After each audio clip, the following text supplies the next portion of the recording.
So good afternoon, everyone. We are once again back at cell structure and functions. This is our second lecture. So today we'll be continuing with where we left yesterday, which was we have already covered the eukaryotic cells. Let us continue now. So today we'll be studying about organisms show variety in cell number, shape and size. तो बेटा इसमें हम क्या देखेंगे कि millions of living organisms हैं और इन जितने भी मिलियंस ऑफ ऑर्गेनिजम्स एग्जिस्ट करते हैं अर्थ पे सबके अंदर डिफरेंट टाइप्स के सेल्स हैं जिनकी डिफरेंट शेप्स और डिफरेंट साइजेस हैं. अगर हम इनके ऑर्गन्स की भी बात करें तो इवन इनके ऑर्गन्स भी they also differ from each other. Their organs vary in shape, size and number of cells each one of them. ठीक है.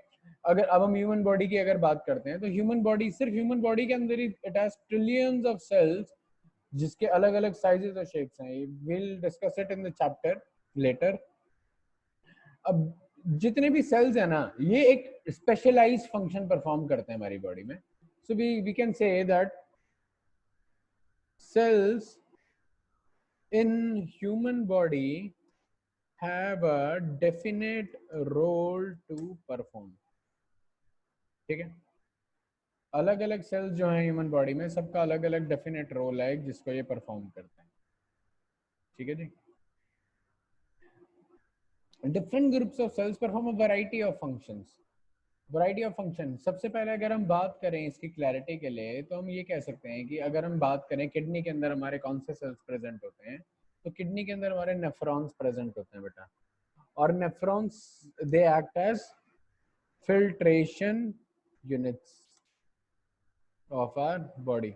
तो नेफ्रॉन्स का काम क्या है? सिर्फ फिल्टर करने का हमारी बॉडी में. तो किडनी के अंदर नेफ्रॉन्स प्रेजेंट होते हैं. So many nephrons. हर एक सिंगल नेफ्रॉन फिल्टर करता है, वेस्ट को बॉडी में एक्यूमुलेट नहीं होने देता. जो काम के प्रोडक्ट्स हैं उनको अब्जॉर्ब कर लेता है और जो वेस्ट है उसको पास ऑन कर देता है ताकि हम बॉडी से रिमूव कर सकें. So this is the function of a nephron in our body. ठीक है. So same way that we can say that different groups of cells perform a variety of functions in our body. Organisms made of more than one cell are called multicellular organism. ये आपको मैं already बता चुका हूँ. एक organism जो एक से ज्यादा सेल से मिलकर बना है we call them as multicellular organism. और अगर हम एक ऐसे ऑर्गेनिज्म की बात करें जो मल्टीसेल्युलर ऑर्गेनिज्म है, once upon a time this multicellular organism was also a single cell, or we can say a single fertilized cell. Okay, so after this fertilization it was a single cell and then this single cell it kept on dividing. ये single cell बेटा बार बार multiply होता रहा, divide होता रहा process में और धीरे धीरे वो डेवलपमेंट के फेज पे ऊपर बढ़ता रहा and a multi cellular organism was formed out of one single fertilised cell. So moving on further. अब ये जो सिंगल सेल्ड ऑर्गेनिज्म है, जो पूरे ऑर्गेनिज्म के अंदर एक सिंगल सेल ही होता है, इन ऑर्गेनिजम्स को बोलते हैं यूनिसेल्युलर ऑर्गेनिज्म. और ये जो यूनिसेल्युलर ऑर्गेनिजम्स हैं बेटा इनके अंदर भी एक सिंगल सेल वो सारे नेसेसरी फंक्शंस परफॉर्म करता है जो कि एक मल्टी सेल्युलर ऑर्गेनिज्म परफॉर्म करता है. Understood? So this one single cell which that is comprising a unicellular organism is capable to perform all the necessary functions that a multicellular organism performs.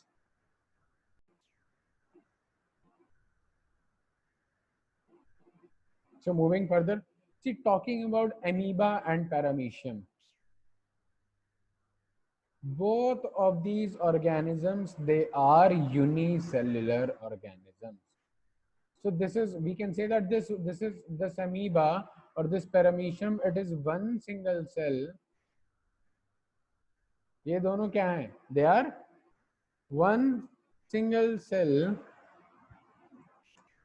and ये entire organism या फिर ये cell it will perform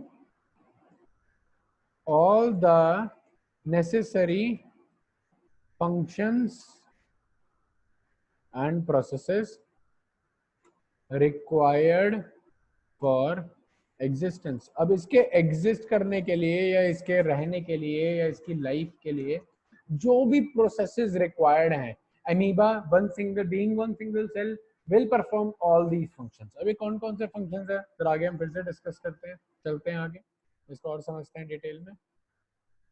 तो देखो एक ये जो एक सिंगल सेल है it is capable to perform the functions, जैसे अमीबा की हम बात करें तो it can capture and digest food, food particle को देखता है अमीबा, उसे कैप्चर करता है, फिर उसको डाइजेस्ट करता है, फिर इट रिस्पायर्स ब्रीदिंग वगैरह, ठीक है। Then it excretes removal of waste from the body, it grows becomes mature and then it reproduces, it forms daughter cells that are next generation of this organism। और यही सारे functions कौन perform करते हैं हमारे, the same functions are also performed by multicellular organism like humans। humans भी, हम लोग भी यही सब functions perform करते हैं ना।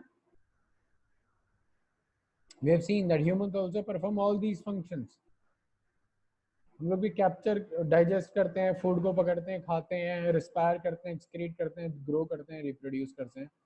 So all these functions that are done in multicellular organism, a single celled organism is also capable of doing these। ठीक है। Now moving on to next। अब हम बात करेंगे शेप्स की। हमने डिफरेंस देख लिया दो तरह के ऑर्गेनिज्म में, मल्टीसेलुलर सिंगल सेलुलर ऑर्गेनिजम्स में। अब जरा हम बात करते हैं बेटा शेप्स पे आते हैं। टॉकिंग अबाउट शेप्स कि देखो सेल्स की जनरली अलग अलग शेप्स होती हैं। सेल्स एक ही शेप के नहीं होते हैं या फिर इनका साइज सेम नहीं होता है, डिफरेंट तरह के सेल्स का डिफरेंट स्ट्रक्चर होता है, डिफरेंट साइज होता है, डिफरेंट चीजों से बने होते हैं और इनके बहुत रिस्पेक्टिव फंक्शंस होते हैं, बिल्कुल डिफरेंट फंक्शंस होते हैं। ये राउंड भी हो सकते हैं, स्फेरिकल भी हो सकते हैं, इलोंगेटेड भी हो सकते हैं। Some type of cells are long and pointed at both ends, ठीक है। कुछ स्पिंडल शेप के भी होते हैं, कुछ ब्रांच्ड भी होते हैं जो ऐसा लगता है ट्री की जैसे ब्रांचेस निकल रही हैं बिल्कुल सेम वे। ट्री की अगर ब्रांचेस बात करें तो ये रहा नर्व सेल, अगर हम इलोंगेटेड सेल्स की बात करें तो ये रहे मसल सेल्स, अगर हम राउंड और स्फेरिकल और इलोंगेटेड की बात करें, राउंड और स्फेरिकल की बात करें तो we have red blood cells. तो ये हमारे मसल्स में प्रेजेंट होते हैं ये वाले, तो ये स्ट्रेच हो सकते हैं, फ्लेक्सिबल होते हैं। Then red blood cells, they you know what they are responsible for, ठीक है ना। तो हमारे कलर जो ये रेड ब्लड सेल्स हमारे हेमोग्लोबिन वगैरह कैरी करते हैं और इससे हमारे ब्लड का कलर रेड होता है। तो nerve cell, so what are nerve cell capable of, they are capable of transmitting important information, transmitting important information from body to brain and vice versa। So what is this, what is the capability of a nerve cell? ये information हमारी body से लेके और हमारे brain को भेजता है और ब्रेन से फिर उसका रिस्पॉन्स ब्रेन के से लेके बॉडी तक जाता है, ठीक है। So this is the role of a nerve cell, ठीक है। तो यही है, ये हमारे अलग अलग शेप्स है। ये तो ह्यूमन बॉडी के अंदर ये सेल्स प्रेजेंट है बेटा, तो इतनी डिफरेंट शेप्स हैं। तो सोचो डिफरेंट तरह के ऑर्गेनिजम्स में कितने डिफरेंट डिफरेंट तरह के सेल्स होंगे, कितने डिफरेंट फंक्शंस होंगे और कितनी यूनिक शेप्स होंगी उनकी, ठीक है जी। So we are moving on. So components of cell. अब अगर हम इन सेल की जितने भी कंपोनेंट्स हैं जिनकी हम बात करेंगे कि सेल इन इन चीजों से मिलकर बना है, ये सब किस में इनक्लोज्ड होते हैं, they are all part of cell membrane. So this membrane provides shape to the cells of plant and animal. तो सेल मेम्ब्रेन का काम क्या है, डेफिनेट शेप देना एनिमल सेल और प्लांट सेल को। तो it provides a definite shape to both plant and animal sales,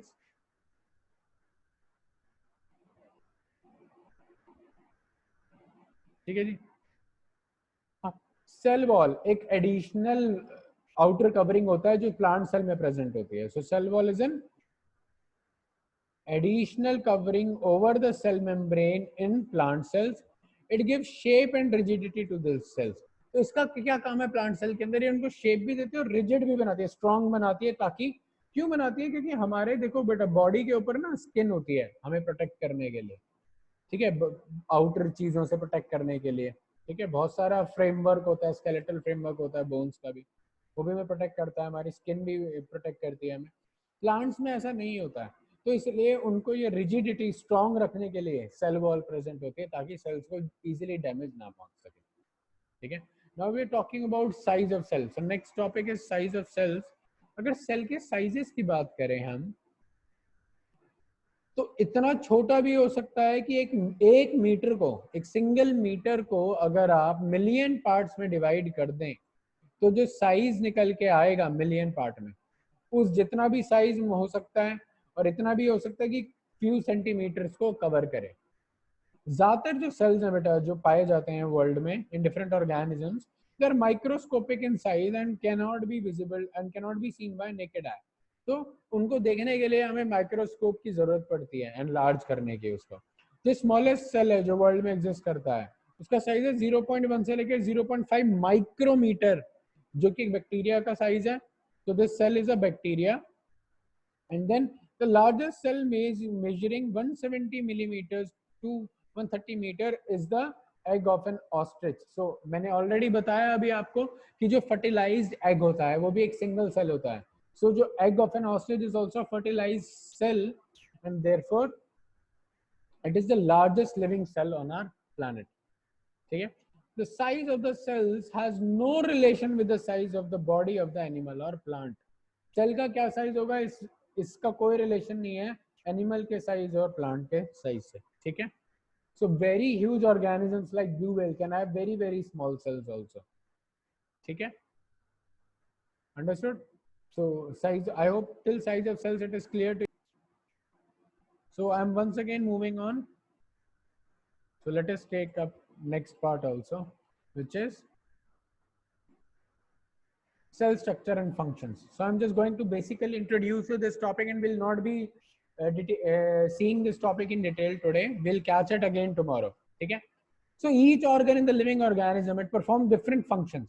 हम ऑलरेडी बात कर चुके हैं कि जितने भी लिविंग ऑर्गेनिज्म है, whether they are multicellular or unicellular, they all are capable of performing different functions. Like we can talk about digestion, then assimilation, absorption. ठीक है? These are complicated processes. So different organs, अगर multi cellular में बात करें which are complex organism, तो different organs हैं एक plant के, वो डिफरेंट स्पेशलाइज्ड फंक्शन परफॉर्म करते हैं। कैसे? एग्जांपल देखो, रूट्स के बारे में अगर बात करें तो roots help in absorption of water and mineral. Roots का काम क्या है? Roots is again a part of a plant, वो एब्जॉर्ब कर रहा है वाटर और मिनरल्स को। ठीक है? Then each organ is further made up of smaller parts. अगर हम ऑर्गन्स की बात करें तो स्मॉल पार्ट्स के बने हुए हैं जिनको हम बोलते हैं टिश्यूज। और मैंने कल भी बताया था tissues are what? Tissues are nothing different or unusual, but they are combination of similar types of cells that perform a specialized function. ठीक है? तो टिश्यूज क्या है? टिश्यूज हमारे कॉम्बिनेशन है सिमिलर टाइप ऑफ सेल्स का, जो एक स्पेशलाइज्ड फंक्शन परफॉर्म करते हैं। यानी अगर हम किडनी की बात करें तो किडनी का रोल क्या हमारी बॉडी में? Kidney filters out our blood, या हमारी बॉडी में से वेस्ट को रिमूव कर देती है वो। ठीक है? तो फिल्ट्रेशन का काम किसका है? सारा नेफ्रॉन्स का। लंग्स का काम क्या है? ब्रीदिंग का। सेम में न्यूरॉन्स का काम क्या है? इंफॉर्मेशन ट्रांसमिशन का। बॉडी से लेके ब्रेन तक अलग अलग इंफॉर्मेशन पास करती है वो। So these are what? So these are different cells are capable of performing different and very unique functions. तो सेम तरह के सेल्स मिलके ही टिश्यूज बनाते हैं। ऐसा नहीं है कि अलग अलग सेल्स अलग अलग तरह के, जैसे एक नेफ्रॉन उठा लिया, एक न्यूरॉन उठा लिया, एक मसल सेल उठा लिया, और ये सब कंबाइन हो सकते हैं टिश्यू बनाने के लिए। नहीं, only similar types of cells can be combined to form tissues, and these similar tissues combine to form what? These similar tissues are combining to form organs. Then all these organs, similar types of organs performing similar functions, they combine to form an organ system, and hence we obtain an organism with the combination of, or with the summation of all these organ systems in our body. ठीक है जी? So till here we'll be looking at this today. We'll not be continuing more because I have another lecture that will begin in next 5 minutes. तो बेटा कल से please message को ध्यान से पढ़ लिया कीजिए, and please be ready for classes on time. If you have any doubts still here, You can write me, share me, comment me on the YouTube channel also, and we'll continue the chapter tomorrow.